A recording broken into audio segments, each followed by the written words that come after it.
At 7 a.m, 7 police armed with Smith & Wesson .38 revolvers ringed this house in Brixton. 2 entered with a search warrant looking for 19-year-old Michael Groce, but he wasn't there. Inside was only his mother and 5 children.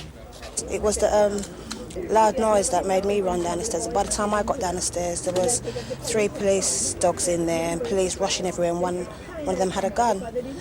And they wouldn't let us go in and see my mum, so we didn't know that she was shot at that time. They made us go in the front room, and it was after my gran came they told her that she'd been shot. What did the police say to you? Well, when we asked what was wrong with her, they said, well, nothing really, she just got a little graze. So I don't really know. My little sisters and that, true, they went in the bedroom, they saw, when I came down, everything had already happened. Did you hear the shots? That's what woke me up. I jumped out of my sleep, you know, so I'm not really sure.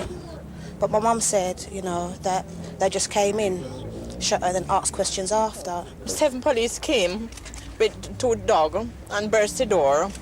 And she thought it was our daughter upstairs not feeling well, and when she rushed out to see what happened, the police, she running back towards our bedroom, and the police shoot her in our back, in our bedroom, twice. How is your daughter? She's there, she's conscious, but she's in pain. It later emerged Mrs. Groce had been shot once in a ground floor bedroom. Tonight, she was in intensive care at St. Thomas's Hospital awaiting surgery. She was shot through the left collar from the front, but in a downward, the bullet has traveled downward, passing through her lung and coming out at the back, so it seemed like 2 wounds. It's also lodged in her spine, fragments of metal, obviously from the bullet.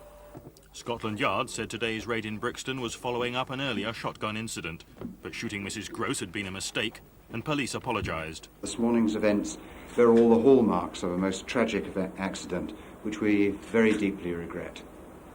The officer concerned is an inspector. He's 42 years of age, he's got 21 years of experience, he's a married man.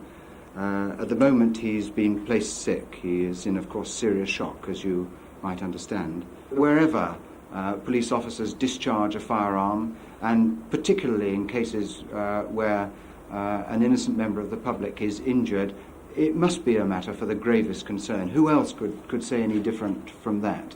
And that we can only stand by our training and our experience to try to prevent accidents like this happening.